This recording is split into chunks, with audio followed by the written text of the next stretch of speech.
Buenas tardes, es un gusto que nos acompañe en Conexiones en este jueves 7 de septiembre de 2017. Un abrazo fraterno a usted que nos acompaña a través de la señal abierta de Canal 23 en los 4 departamentos de la zona oriental de nuestro país, a quienes nos sintonizan por los servicios de cable de Tigo y Claro a nivel nacional.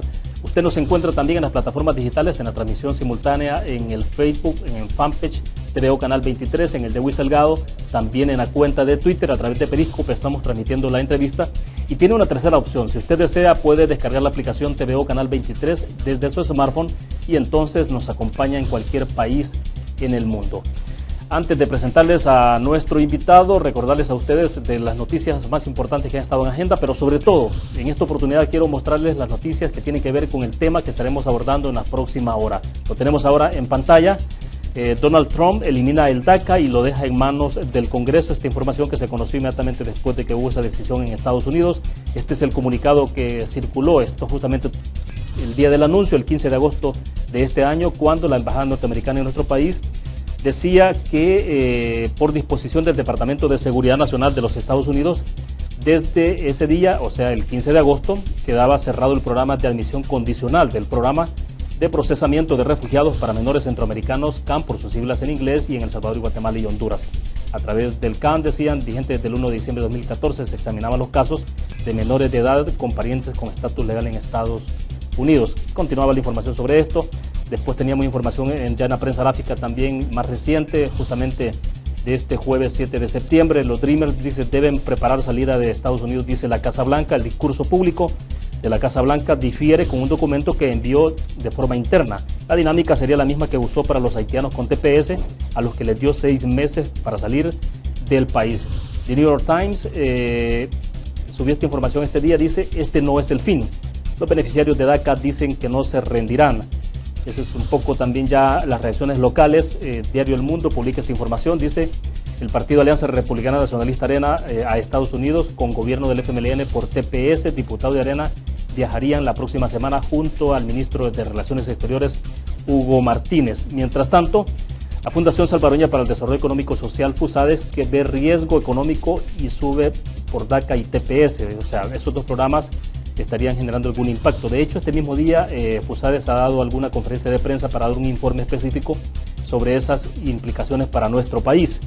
El canciller Hugo Martínez, mientras tanto, que visita Cuba buscando ampliar cooperación con ese país, y esto ocurre a pocos días de que estará integrando la comitiva junto con diputados salvadoreños para viajar a Estados Unidos, a Washington, a hacer ese cabildeo a favor de los compatriotas. Un poco, algunos consideran ya contradictoria, digamos, esta decisión, y sobre todo porque no ayuda o no abona en nada en generar un clima distendido en esa relación del gobierno salvadoreño con el gobierno norteamericano, sobre todo con Donald Trump. De BBC de Londres dice que es DACA y qué efectos tiene que el gobierno de Trump haya revocado la política que ampara a 750,000 jóvenes indocumentados en Estados Unidos. ¿Hay algún detalle sobre esta información? La Voz de los Estados Unidos de América, la VOA, titulaba esta nota esta mañana de jueves: Trump pacta con demócratas un presupuesto provisional y quizá el DACA. Esta información es interesante porque la vamos a analizar con nuestro invitado. El gobierno mexicano, mientras tanto, el Ministerio de Relaciones Exteriores de ese país, que está subiendo alguna información, un aviso importante, dice, sobre DACA, da algunas especificaciones ahí, algunos lineamientos, condiciones que deben de considerarse para que se pueda seguir considerando, digamos, los beneficios de DACA u otras alternativas. Pero bueno, este tema también lo vamos a estar analizando con nuestro invitado de esta tarde. Enrique Peña Nieto, el presidente mexicano, dice, reitero mi reconocimiento, admiración y solidaridad a los jóvenes DACA que contribuyen al desarrollo del país al que llegaron en su infancia. Algunas imágenes de lo que ha ocurrido en las últimas horas también en algunas ciudades de los Estados Unidos, particularmente Washington y Nueva York, de algunos Dreamers, claro, con una cara de angustia por esta situación. Pues bien, queremos agradecer esta tarde que está con nosotros en nuestros estudios Reinaldo Albergue, director ejecutivo de SOS Inmigración, para poder hacer un análisis a profundidad sobre este tema. Reinaldo, siempre es un agrado que nos acompañe. Buenas tardes. No, gracias por la invitación, un placer para mí estar acá. Perfecto, antes de iniciar, queremos recordarles a ustedes de nuestro patrocinador de Conexiones, Almacenes Bomba, la explosión de precios bajos, que está de aniversario y tiene una promoción especial con 57 premios para usted, 19 pantallas de 32 pulgadas, 19 licuadoras Oster, 19 tarjetas de regalo de $25. Esto llega hasta el 31 de octubre.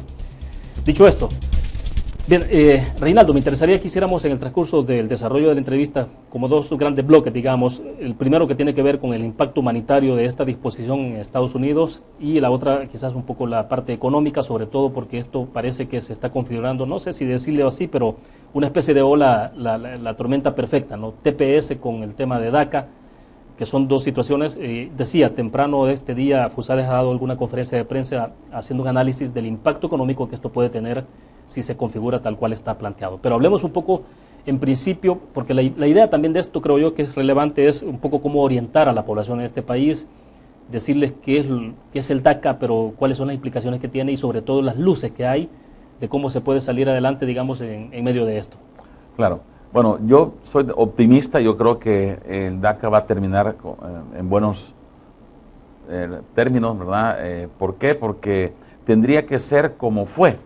O sea, el presidente lo dijo, he tomado la mejor decisión en haber cancelado el programa porque comenzó como una orden ejecutiva y como una orden ejecutiva jamás iba a terminar en una legalización. Tenía que cancelar el programa y tenía que pasarlo para que el Congreso tomara cartas en el asunto y lo convirtiera en ley. Recordemos que solo es el Congreso el único que puede aprobar un programa para que esto se termine convirtiendo en ley. No es el presidente lo que hace es firmarlo, pero quien lo tiene que crear es el Congreso. Yo creo que van avanzadas mucho ahorita porque ya teníamos un programa que nació allá por el 2006, ¿verdad? Que se llamaba el Acta de los Sueños, el famoso Dream Act, que fue presentado en el 2010, el cual fue aprobado por la Cámara Baja y no así por el Senado, pero que es un proyecto que ya está en el Congreso. Y es un proyecto que lo conocen todos los congresistas. Esta mañana se conocía que ya solo faltaban alrededor de 8 congresistas que se pusieran de acuerdo para que fuera votado, ¿verdad? Sí, perdón Reinaldo, el Dream Act involucra a estos casi 800,000 jóvenes. Claro. O sea, los alcanzaría una vez que se aprobara. Así es. El Dream Act es aquel programa que fue creado donde le daba a todos los jóvenes que habían entrado siendo menores de 16 años la oportunidad de terminar su high school, ¿verdad? Y sus carreras universitarias. Les daba un permiso de trabajo y en algunos estados hasta licencias de conducir. Entonces, como no fue aprobado en el Congreso, como fracasó el proyecto, el presidente Obama creó DACA, ¿verdad? Por sus siglas en inglés, que fue un programa de una orden ejecutiva que incluso fue acusado de que había excedido sus órdenes ejecutivas creando un programa como este, ¿verdad? Por muchos hay una argumentación alrededor de esto de que si era constitucional o no esta decisión, incluso. Sí, pero nunca la declararon inconstitucional, ¿verdad? La Corte Suprema se reunió varias veces y nunca hubo un fallo sobre si fue constitucional o no, como lo que pasó con DAPA, por ejemplo, que DAPA sí fue por un juez de un estado que dijo que fue llevado a la Suprema Corte y que sí dijeron que no podía nacer porque era inconstitucional el hecho de darle un camino o un permiso de trabajo a los papás que tenían hijos nacidos en los Estados Unidos. Pero el DACA o el Dream Act sí siempre fue buen visto por muchos congresistas e incluso si vemos la última encuesta que se le acaba de hacer a la población en esta semana, más del 60% de la población estaba de acuerdo con el programa. Incluso no está de acuerdo que lo hayan quitado, sino que está a favor del programa. Y eso es muy bueno porque al pasarlo, lógicamente, al Congreso, esto se va a convertir en ley. A ver, solo quiero que nos detengamos un poco en esta parte, Reinaldo. Es decir, era insostenible en el tiempo que este programa se mantuviera como un decreto ejecutivo. O sea, tampoco tenía sentido. En algún momento determinado tenía que trascender claro, a que fuera normado a través de una legislación. E igual que los TPS. Los TPS nacen de un decreto ejecutivo que legalmente no terminan en una legalización. Pero la aspiración siempre de la gente es cómo no regularizar a esta gente que está dentro de esos programas temporales, ¿no? Claro, porque o sea, que esa es la aspiración siempre de todo el mundo. El tiempo que les dan de prórroga es para darle también tiempo al Congreso que diseñen un programa para que estas personas se puedan acoger y tengan un camino a una residencia permanente y al final a una ciudadanía. En ese sentido, entonces, tampoco debía o no debería generar demasiada alarma. Claro. El hecho de que se está hablando de una eliminación, porque ahorita leyendo información más reciente uno está viendo, por ejemplo, lo que dice la BOA, la voz de los Estados Unidos de América, de la posibilidad de que, bueno, se esté negociando presupuesto, pero en una decisión del presidente Donald Trump directamente con los demócratas y probablemente el DACA. Pero esto entonces, ¿a qué estaríamos trascendiendo? Sí, lo que pasa es que si el programa lo amarran o lo condicionan a otros temas como seguridad nacional, por ejemplo, al presupuesto del muro o a la construcción de cárceles para indocumentados o a cualquier otra cosa, va a ser muy difícil que pase la propuesta en el Congreso. Pero si lo dejan solo el programa, ¿verdad? Va a tener mucho más apoyo porque los jóvenes que están en el programa tienen una categoría completamente diferente a las personas que han llegado de manera ilegal. Por ejemplo, estos jóvenes ya hablan el idioma, ya se graduaron de una high school, tienen un buen récord, no han tenido problemas con la ley, no se han convertido en pandilleros, ni han tenido delitos, sino que son jóvenes que se han ganado, ¿verdad?, por su esfuerzo, y en su gran mayoría latinos, porque ya vimos que de los 800,000, 650,000 son mexicanos y claro, como 50, 60,000 salvadoreños. Los salvadoreños tienen el segundo grupo más grande dentro del DACA. O sea, no es 28,000 y 30,000, son casi 50,000. El último dato que yo oí eran 58,000, lo que estaba dando a conocer Relaciones Exteriores. No sé de dónde ellos habrán sacado esa información. Pero se conoció inicialmente que eran 30,000 o más, sí, ¿verdad? Pero el último dato que oímos fue el que dio Cancillería en un programa televisivo en esta semana de 58,000. Bueno, pero siempre y cuando fueran más de 30,000 era una buena cantidad de jóvenes, ¿verdad?, que se estaban viendo beneficiados. Yo les digo, creo que esto tendría que haber sido así, tendría que haberse cancelado para pasarlo al Congreso y para que se convierta en ley. Si no hubiera sido a eso, pues nunca el programa iba a tener la oportunidad de tener una legislación o que le crearan un programa donde los llevara a un camino de una residencia permanente. Ahora, antes de comenzar la entrevista hablábamos, el presidente Obama tuvo la oportunidad de haber transformado el DACA o regularizar a la gente que estaba en DACA, ¿no? En 2012. Correcto. Tenía correlación en el Congreso, en el Senado y la posibilidad de hacerlo, pero no lo hizo. Así es. El problema es que él le apostó al tema migratorio como tema de campaña y él, cuando tuvo la mayoría en el Congreso, en el Senado y en la Cámara de Representantes, no lo formalizó, sino que lo dejó pendiente para su segundo periodo y nunca pensó que en el segundo periodo perdiera una de las cámaras, claro, en su mayoría. Claro. Y ahí es donde no le resultaron los números, porque es lo que no quiere hacer ahora Donald Trump. Donald Trump está ocupando el tema, pero al revés, y lo ocupó en la campaña al revés. Y es interesante, ¿no?, porque el enfoque que le dio Obama fue distinto, era más la identidad que había ganado con los inmigrantes en Estados Unidos. Donald Trump fue al contrario, ganó identidad, pero con los anglosajones y el otro sector que le interesaba potenciar, en contra de los inmigrantes. Sí, ocupó la misma estrategia, pero al revés. Al revés. Obama dijo, bueno, voten por mí, yo les voy a dar una reforma migratoria. Le creyeron, votaron por él, y entonces Donald Trump dijo, no, ¿saben qué? Voten por mí, yo los voy a sacar a todos de aquí, ¿verdad? Y le creyeron, le funcionó. Entonces, ahora está cumpliendo los temas de las promesas de campaña, ¿verdad? Pero que al final yo creo que a los jóvenes les va a servir muchísimo el hecho que cierran el programa. Ahora, pero tengo la impresión de que lo que ha generado un poco la preocupación tampoco es así como de gratis, ¿no? Porque si el presidente, en aquel momento, el candidato presidencial Donald Trump utilizó el tema en contra de los inmigrantes y justamente decir eso, ¿no?, para sacarlos del país, o sea, no es tan infundado el temor y el miedo que tienen estos 800,000 jóvenes que están amparados a este programa. Es decir, pero quiero llegar a la otra parte. ¿Qué tan práctico o posible es que los expulsen o no? ¿Hasta dónde? Miren, yo creo que no va a haber expulsión, no va a haber deportación. Incluso el día de ayer se conoció que UCIS, la migración, dijo que no le iba a dar ninguna información a ICE para que actuaran contra los jóvenes. Que esta información que ellos tenían de los muchachos, de sus fotos, sus huellas, toda su base de datos, no la iban a compartir con el ICE para ser detenidos. Y esa es una buena noticia, claro, ¿verdad?, que no compartan información. El problema es que si llegaran a compartir esta información, entonces después nunca le van a creer al gobierno cuando los inviten a salir para que se inscriban a un programa, porque fue invitación por parte del gobierno el que se inscribieran al programa para poderles ayudar en el futuro a una legalización. Y si ahora esa información la ocupan para deportarlo, pues yo creo que no sería ético, ¿verdad?, por parte del gobierno hacerlo. Pero yo creo que los jóvenes saben que ahora están en manos del Congreso y saben en sus corazones de que es de la única manera que ellos pueden optar a un camino legal, ¿verdad?, a través de una ley por el Congreso. Si no ha sido por el Congreso, pues nunca un programa ejecutivo iba a terminar en una legalidad.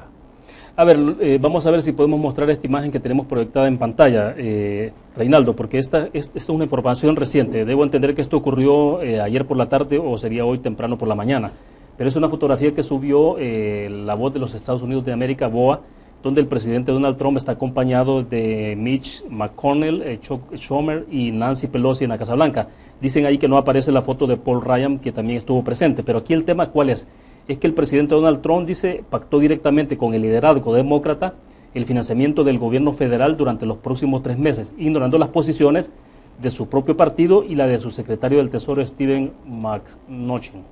La meta inmediata del acuerdo logrado en una reunión de la Casa Blanca el miércoles por la tarde fue la de asegurar los fondos destinados para ayudar a las víctimas del huracán Harvey, pero los demócratas pueden haber conseguido tiempo y mejores posibilidades, dice, de aprobar una ley que restaure la protección para los Dreamers de forma permanente. Es decir, esto también se está viendo como un tema de negociación. Claro, y siempre va a ser como un tema de negociación, ¿verdad? Incluso los TPS y todos los programas anteriores van a servir para eso, para decir, bueno, ok, nosotros te damos el apoyo que tú necesitas, convertimos lo que tú quieres hacer, ¿verdad? Pero también aprobanos esto a cambio y dame los votos para que pueda yo también seguir adelante con el presupuesto y seguir adelante con ciertos programas. Entonces, llegan a ese momento a negociar, ¿verdad? Y yo creo que es válido, ¿no? En política dicen que todo se vale, lo hemos visto también aquí nosotros en nuestro país, que muchas veces llegan temas a la Asamblea donde necesitan el apoyo de ambos partidos, ¿verdad?, el ponerse de acuerdo para poder hacer una aprobación. Incluso lo hemos visto con el presupuesto y con otros temas más. Entonces, es válido, es parte de la situación. Por eso yo decía, era bueno que cerraran el programa, no es malo que lo cierren. Es bueno porque si no, nunca lo van a activar para que esto se convierta en ley.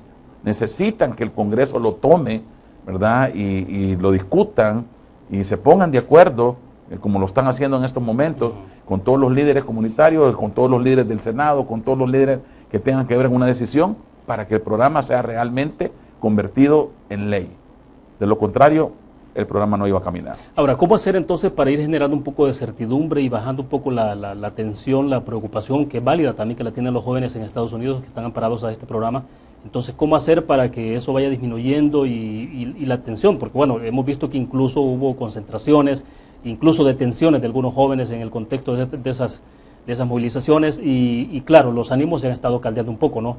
Pero, ¿cómo hacer entonces, Reinaldo, para que ellos vayan entendiendo? Porque este enfoque, por ejemplo, que usted está planteando de que es bueno que se haya anulado el DACA, pocas veces lo he escuchado en los últimos días o en las últimas horas. Y es interesante el enfoque, porque entonces estamos hablando de trascender a que esto se haga a través de una legislación. Claro, necesitaban hacerlo así para que se convirtiera en ley. Y los jóvenes lo van a entender conforme se les vaya explicando y se les vaya dando información y se vayan poniendo de acuerdo en el Congreso. Lo que pasa es que al principio dijeron los jóvenes, bueno, nunca en 6 meses va a pasar una legislación dentro del Congreso. Es muy corto el tiempo que le han dado para que tomen una decisión. Y por eso que el presidente salió diciendo, miren, ¿saben qué? No se preocupen, si no pasa nada en el Congreso en 6 meses, yo voy a retomar el tema. Cuando dice retomar el tema, ¿él tiene otras opciones? Es decir, ¿puede entonces prorrogar el mismo o puede DACA, dar otra orden ejecutiva? Otra orden ejecutiva, sí. Claro, donde lo puede extender por más tiempo. Entonces, por eso él mandó a la calma con ese Twitter que giró el día de ayer, ¿verdad? Para que los jóvenes también se tranquilizaran y entendieran que hay procesos que tienen que ser así, que tienen que hacerse de esa manera. Entonces muchas veces pasan cosas y uno no entiende el motivo por qué pasan, pero al final, cuando usted ve el final del túnel, ve que hay una luz donde los jóvenes van a terminar ganando, ¿verdad?, más de lo que tenían. ¿Por qué? Porque van a lograr que ya hay una ley que los legalice y que los jóvenes tengan un camino a una residencia permanente. Perfecto, debo hacer la primera pausa comercial, Reinaldo. Cuando regresemos, quiero que analicemos un poco este aviso que ha estado dando a conocer a través de redes sociales el Ministerio de Relaciones Exteriores o la Secretaría de Relaciones Exteriores de México, donde dice aviso importante sobre DACA. Como resultado de las medidas anunciadas por el Departamento de Seguridad Interna, se aceptarán las solicitudes de renovación de DACA que cumplan con las siguientes condiciones. Hay ahí al menos 2 condiciones subrayadas, las vemos cuando regresemos. Creo que es importante para ir bajando un poco también ese estado de ánimo y preocupación de los jóvenes y la familia de los jóvenes. Hacemos una pequeña pausa. Recuerdo a ustedes nuestro patrocinador de conexiones, Almacenes Bomba, la explosión de precios bajos, con 19 sucursales a nivel nacional, en una promoción esta vez de aniversario con 57 premios para usted hasta el 31 de octubre. Vamos a la pausa, regresamos.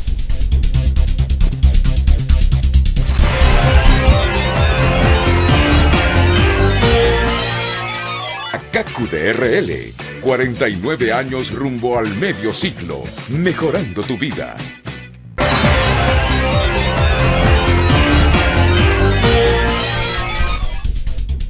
Gracias por continuar con nosotros. Recordarles de nuestro patrocinador también de conexiones, CACU de RL, que cuenta con 6 agencias, particularmente en la zona oriental, en San Miguel, Santa Rosa de Lima, Usulután, San Francisco Gotera y La Unión, donde hay 2 agencias, CACU Centro y oficina principal, pero se ha habilitado una nueva agencia acá en San Salvador.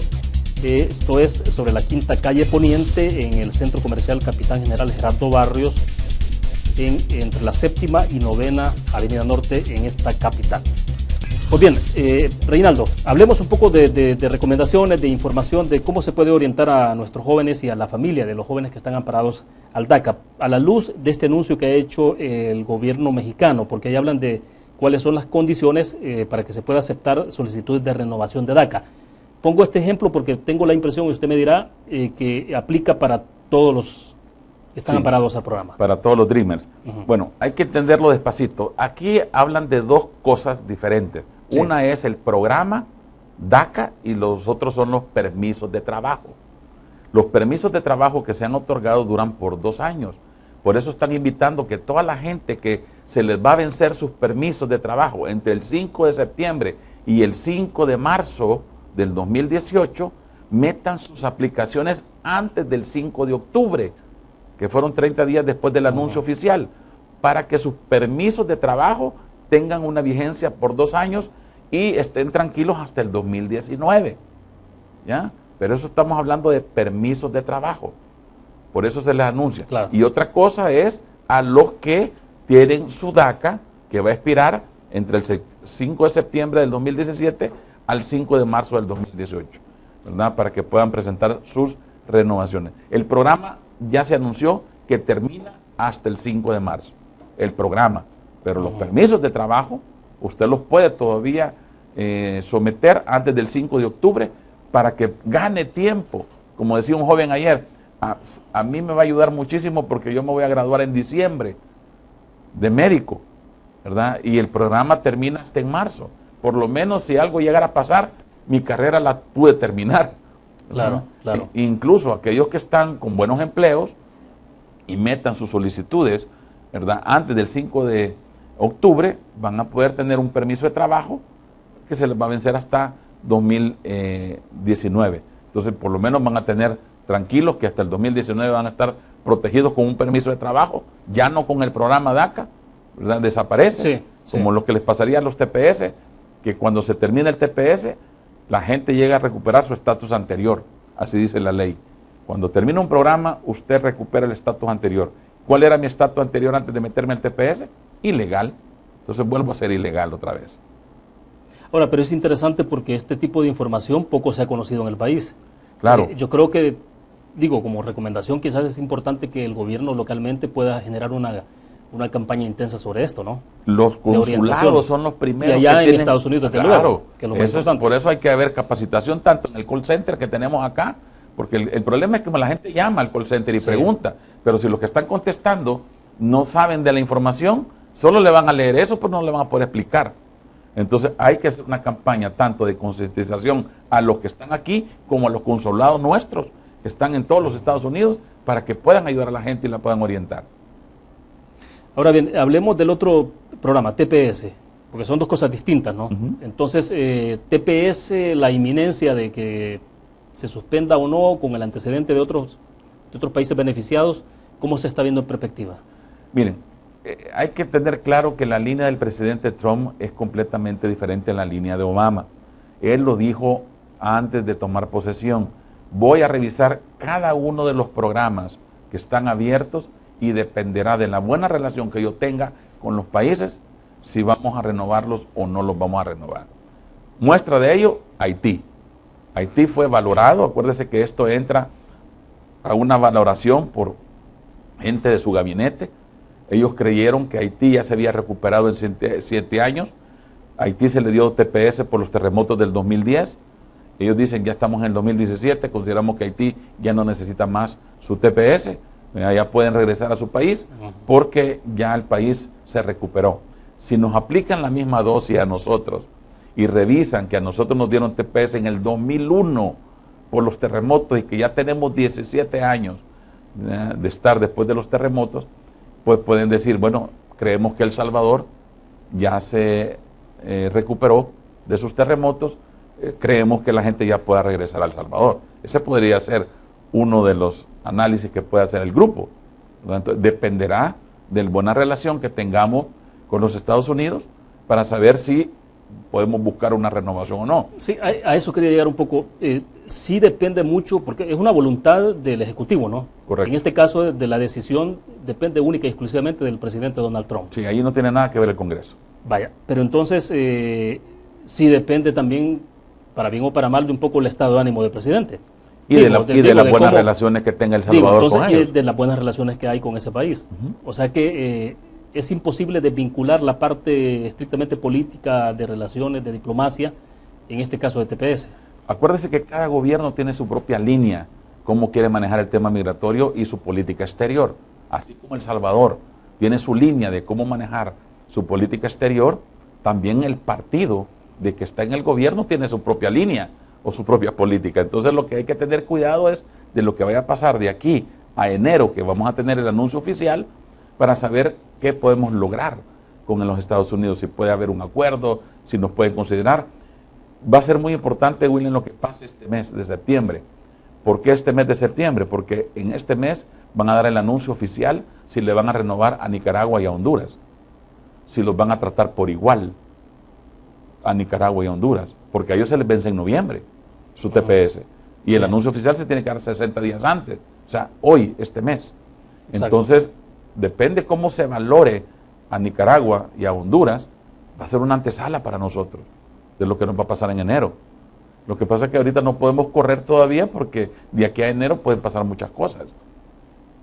Y va a tener que hacer un buen trabajo nuestro gobierno con el lobby que hagan con los congresistas, con Estados Unidos, con el presidente, con sus autoridades, para que se pueda dar un anuncio positivo. Esta es una reflexión, digamos, y una pregunta que tiene que ver más con la política exterior de El Salvador. ¿Hasta dónde cree usted, por ejemplo, que puede tener implicaciones el reiterado respaldo que ha dado el gobierno de El Salvador a través del canciller a Venezuela? Y digo, muy activo también en las reuniones en la Organización de Estados Americanos, las últimas que hubo, por ejemplo, donde El Salvador se señaló en los cables internacionales que no solo había tenido una actitud, no solo pasiva ante el tema venezolano, sino que activa, intentando boicotear cualquier posibilidad de que hubiera una resolución en contra del gobierno de Nicolás Maduro. Ese tema de la parte de la política exterior, ¿qué tanto nivel de incidencia pueda tener en todo esto? Y hay un elemento más reciente, Reinaldo, que quiero agregarlo, y es que el canciller Hugo Martínez justamente se conoció que el día de ayer partió para Cuba, y un poco la información que tenemos reflejada acá, ¿no? Diario El Mundo dice que fue a Cuba buscando ampliar la cooperación con ese país. Pero esto, claro, ocurre a menos de una semana prácticamente que vayan junto a unos legisladores salvadoreños a Washington. Entonces, ¿cómo leer, cómo hacer esas lecturas de esos dos hechos?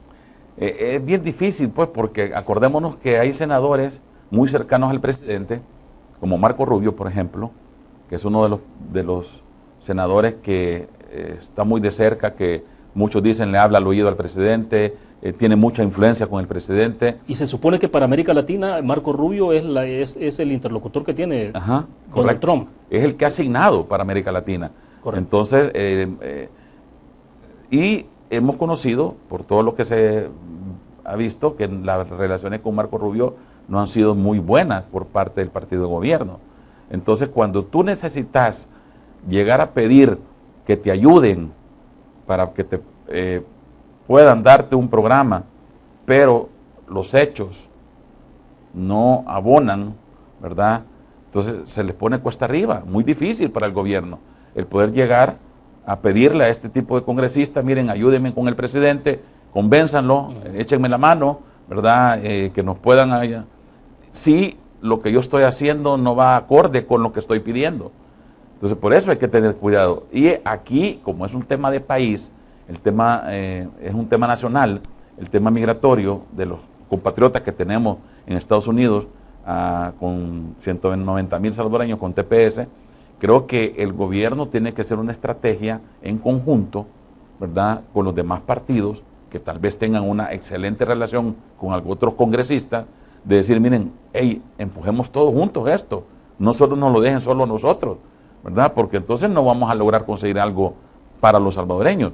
Y no solo para los salvadoreños, también yo siempre había dicho, bueno, tenemos que tener una estrategia regional, donde los cancilleres de los países que tienen TPS se puedan reunir y no esperar hasta que te lo cierren, como para buscar ayuda para una renovación, sino que anticiparnos a que haya un anuncio oficial, el poder buscar esta ayuda que necesitamos. Bueno, pero una propuesta unificada de Triángulo Norte, por ejemplo, ha sido prácticamente imposible, ¿no? Claro, lo que pasa es que Guatemala incluso en términos no tiene... domésticos, El Salvador tampoco, es decir, tengo la impresión que incluso el canciller irá a Estados Unidos con la comitiva de legisladores, pero en esa comitiva de legisladores incluso hay visiones distintas de cómo abordar este tema, sobre todo por la parte política. Ese es el problema. O sea, no, tampoco parece que no van a ir unificados. Sí, o sea, no es tan fácil, la verdad. Por eso es que yo digo, debemos de poner de acuerdo primero nosotros y formar un solo frente, porque es un tema nacional, son 190,000 salvadoreños que pueden estar de regreso en cualquier momento si llegaran a cerrar el programa, ¿verdad?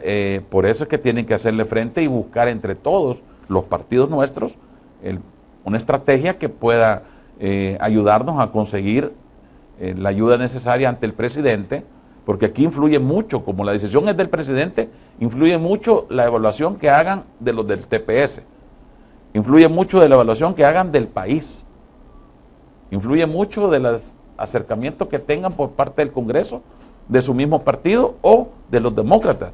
En este caso tienen que ser personas de su mismo partido, porque tú no vas a oír como presidente a los del otro partido, vas a oír a los de tu partido. Entonces aquí la consigna es conseguir la mayor cantidad de republicanos posibles que nos puedan apoyar con el presidente. O sea, pero todo esto pasa por el tamiz de los posicionamientos políticos, y en este caso lo de Venezuela es imposible entonces que no se pueda ver esa perspectiva. O sea, claro, acordémonos que todas decisiones traen consecuencias, y El Salvador le va a traer consecuencias de las decisiones que ha tomado, lógicamente. Y si lo miran con un tinte político, pues ahí es donde no tenemos muchas ventajas, la verdad. Por eso yo digo, miren, este tema tienen que enfocarlo de un punto de vista más migratorio que político, ¿verdad? Más nacional que político, porque es un problema de nación, es un problema que hay que echarle el hombro todos, no un partido, ni uno ni el otro. Sí, Reinaldo, y efectivamente se estaría configurando una tormenta perfecta en esto, digamos, uniendo el tema de DACA, que, bueno, estamos hablando de que puede haber una alternativa, pero igual, o sea, esto pasará por el Congreso en Estados Unidos y dependerá de los consensos, digamos, que se logren allá. Y el TPS, por ejemplo, la unificación de esos dos temas. El problema es que son dos temas completamente diferentes, porque el TPS se da, ¿verdad?, por los problemas que tienen los países, por catástrofes naturales o por guerras y por todo lo demás. No ha nada que ver por lo que se dio DACA, por ejemplo, ¿verdad? Porque los niños que llegaron siendo menores no tenían la culpa de que sus papás tomaran la decisión de llevárselos o de mandarlos.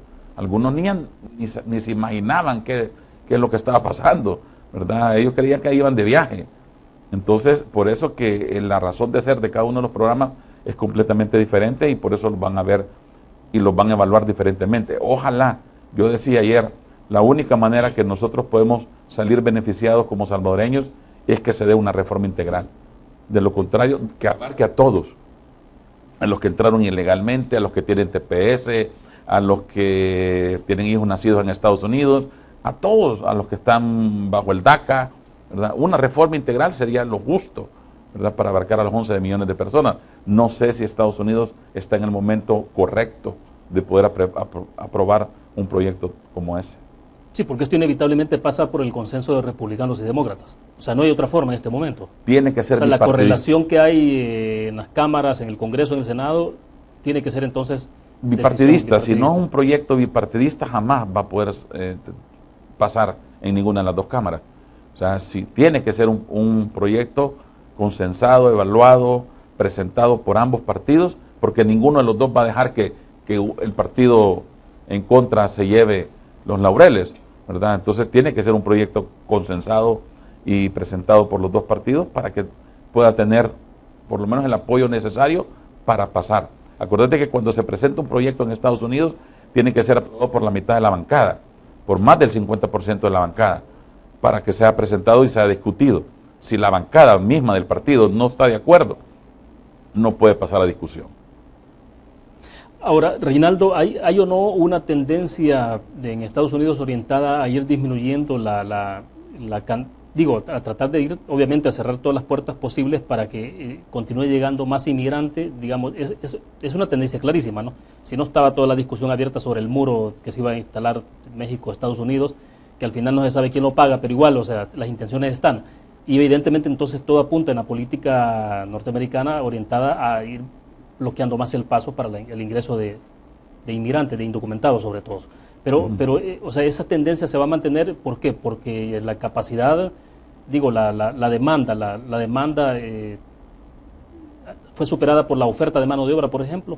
¿Qué es lo que está pasando en esencia? Bueno, acordémonos de que el presidente quiere ordenar la casa, ¿verdad? Él quiere ordenar la política migratoria de los Estados Unidos, e incluso está hablando de un proyecto nuevo sobre calificar bajo méritos a las personas y ya no tener los programas, porque él considera que ha habido mucho fraude con las empresas contratando a personas que no necesitaban llevar a Estados Unidos, y algunas empresas han falsificado documentación, etcétera. Entonces quiere cerrar algunos programas, ¿verdad?, también para poderle dar más trabajo a los nacionales, porque se los prometió, y la única manera de tener más trabajo para los nacionales son cerrando programas.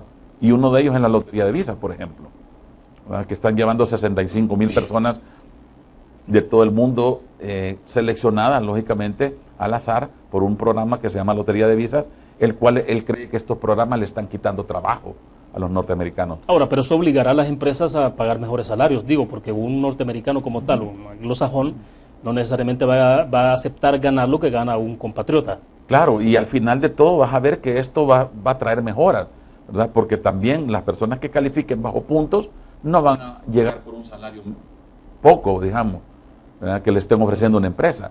Para que ya tengas un profesional graduado, con título universitario, con doctorado, con maestrías, tenés que pagarle un salario digno. No lo vas a llegar a llevar a trabajar a Estados Unidos con un salario mínimo. Entonces, todo esto va a ser de beneficio al final, que así lo mira el presidente, ¿verdad?, para las nuevas personas que quieran emigrar, pero se cierran las puertas para un montón de gente que no tiene las posibilidades de tener un título universitario, por ejemplo, ¿verdad?, y que tal vez sea mano de obra calificada. Ahora, la naturaleza del grupo, el segmento de los que se van para Estados Unidos, de inmigrantes, digo, en su mayoría, es gente no necesariamente tan cualificada. Correcto. Ahora, eso ha ido cambiando con el tiempo, ¿no?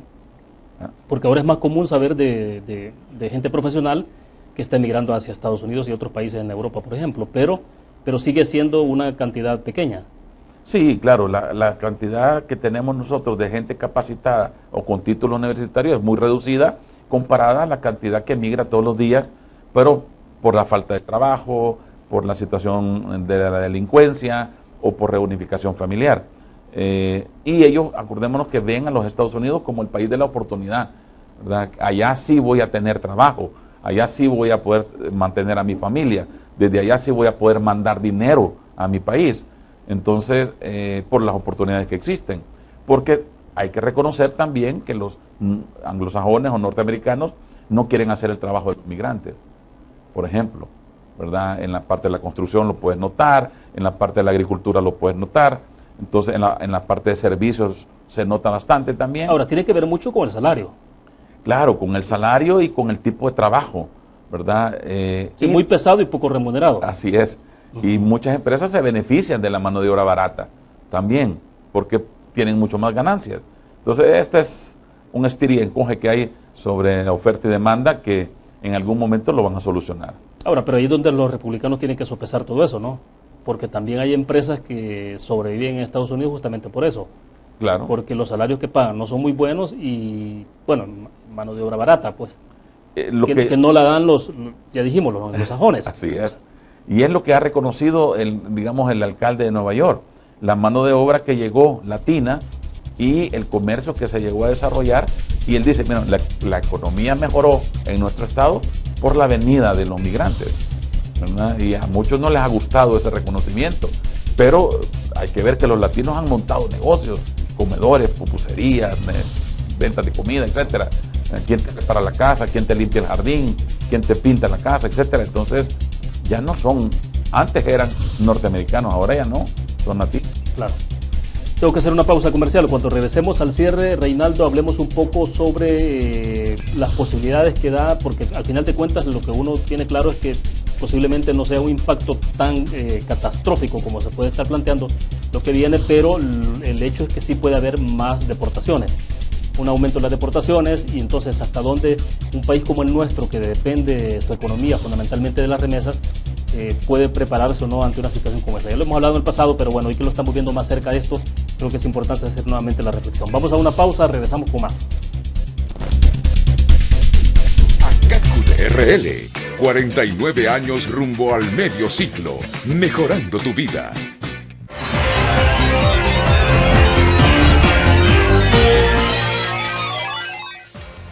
ACACUT RL, 49 años rumbo al medio siglo, mejorando tu vida.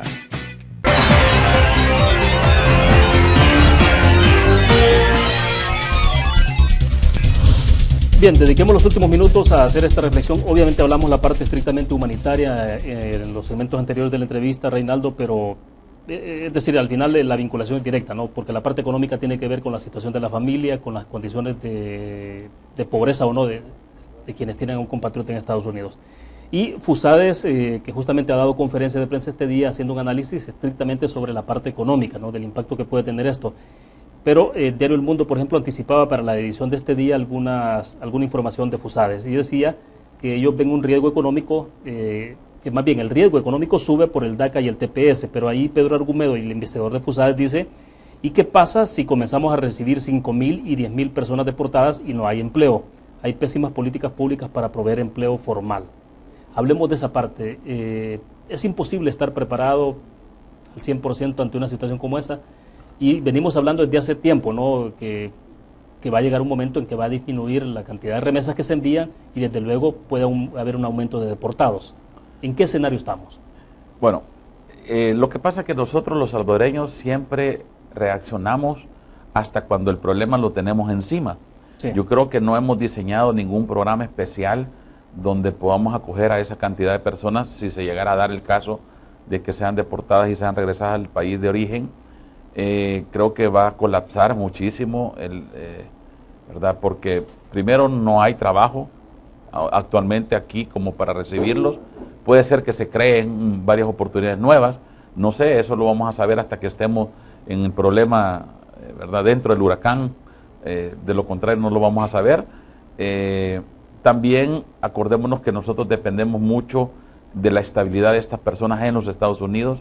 Entre más programas tengan, entre más legalización tengan, nos aseguramos que nuestras familias van a estar mejor, ¿verdad? Porque ellos van a poder enviar más remesas a El Salvador, pero entre más peligros tengan, riesgos de perder sus trabajos, porque todo el mundo cree que a partir del 5 de marzo van a haber despidos más de 60,000 personas todos los días, ¿verdad? Por los 800,000 personas que van a quedarse sin protección, etcétera. Yo creo que hay que ser positivos, hay que esperar que esto lo solucione el Congreso. Definitivamente nosotros aquí no creo estar preparados, ¿verdad? Dependemos mucho de lo que el Congreso haga en los Estados Unidos para podernos ayudar, porque si esto se nos viene encima, pues sí nos vamos a ver en una situación muy difícil económicamente hablando. Porque eventualmente la cantidad de dinero que recibe este país por remesas casi se equipara al presupuesto general de la nación de un año, ¿no?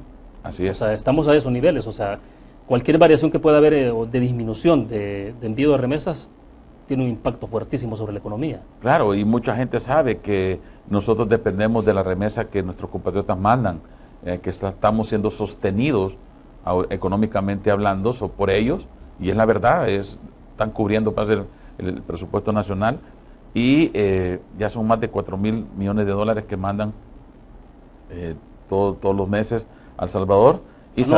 Anuales, perdón, y sabemos que eso va a ser un impacto tremendo, ¿verdad? ¿Por qué? Porque solo imagínate aquellas personas que viven en el campo, que ya no trabajan la tierra, ¿verdad? Porque es más de lo que les mandan a lo que les puedan pagar. Entonces, ¿qué va a pasar con esta gente? Mucha de esta gente nunca ocupó su dinero para ahorro, ¿verdad? Ni para inversión.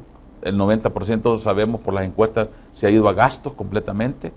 Y, esa es la parte de subsistencia, ¿no? Así es. Y lamentablemente nadie los preparó, nadie les diseñó un programa para capacitar a sus hijos. Por ejemplo, mire, si usted tiene su hijo allá viviendo en Estados Unidos y va a estar por 10 años, porque puede ser que después de 10 años sea deportado, pero durante estos 10 años que usted reciba esa remesa familiar, cumplimos un programa de capacitación a sus hermanos que están en El Salvador, ¿verdad? Que el papá vaya y que ahorre y que creámosle un fondo. No hubo nunca nada de eso. Nadie se preocupó por diseñar ese tipo de programas, y ahora pues nos vamos a enfrentar a una realidad, ¿verdad?, que muchos salvadoreños temen.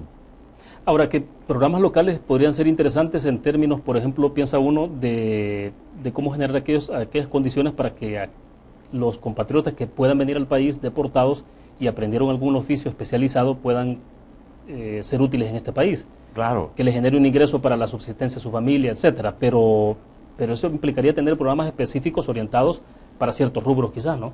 Claro, pero ahí es donde tenés que ver tú el liderazgo de los alcaldes en la zona, porque debería tener censado cuántas personas de su localidad tienen dentro de Estados Unidos, porque esos van a ser los más afectados, ¿verdad? Y claro, eso sabemos, porque la cantidad de remesas vienen para el oriente del país. El oriente de nuestro país es el que más recibe remesa familiar. Y gente que vive en el campo. Correcto. Pero que en Estados Unidos ha aprendido oficios que no necesariamente son dedicados a la agricultura o el campo, sino, por ejemplo, un carpintero, un albañil, que hay gente que ha alcanzado un nivel bastante alto de capacidad, ¿no? En términos de la calidad de la mano de obra. Y que han aprendido diferentes tecnologías como para desarrollar, para construir una casa, para forrar paredes, para ocupar nuevos materiales, etcétera. Exacto. ¿Verdad? Yo tuve el caso de un muchacho que estaba viviendo en Estados Unidos, que aprendió a pegar azulejos allá, y vino aquí y se metió en la parte de decoración y hacía unas decoraciones en tu casa que te quedaba impresionado. Una persona que había sido tecnificada en Estados Unidos. Sí, toda la parte de acabados de interiores. Correcto. Hay gente que tiene mucha capacidad en eso. Así es. Entonces, incluso los diseños de casas, etcétera, con la nueva tecnología que hay, con los nuevos materiales que existen ahora, mucho más barato incluso para poderla construir que el famoso muro de ladrillo, de cemento, de todo. Entonces, pero ¿estarán los alcaldes capacitados como para poder absorber a estas personas y poderlas poner al servicio de la comunidad y no se les vayan a ir o otra gente se los lleve, ¿verdad? Porque eso es lo que va a pasar, que cuando tengamos ya este montón de gente con mano de obra calificada allá, tecnificada, ¿qué va a pasar con ellos? ¿Los vamos a utilizar o los vamos a desperdiciar? Ahora, que no terminamos de resolver el tema local de la seguridad y el tema de la generación de empleo, ¿no? Que eso es lo que le preocupa a los familiares. Para los que ya estamos acá hay una dificultad bastante seria en eso. Y que venga más gente es generarle más presión a la demanda. Y el hecho de la pérdida de territorio que hemos tenido ahorita, ¿verdad? Ya sea por la delincuencia, por pandillas, etcétera, eso también pone en preocupación a los familiares porque dicen, bueno, decía una señora ahora, si vienen y mandan a mi hijo para acá, lo van a matar. Entonces la señora estaba preocupada por eso, porque no a qué pueda venir a hacer, sino que rápido lo van a identificar y si él no pertenece a algún grupo o no se afilia a alguna agrupación, pues su vida tiene peligro, ¿no? Ese es lo preocupante.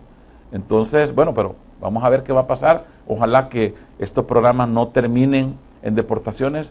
Yo espero que estos programas tengan un final feliz, como todas las novelas, ¿verdad? Que comienzan con unos grandes pleitos y terminan casándose, ¿verdad? Los familiares uno con otro.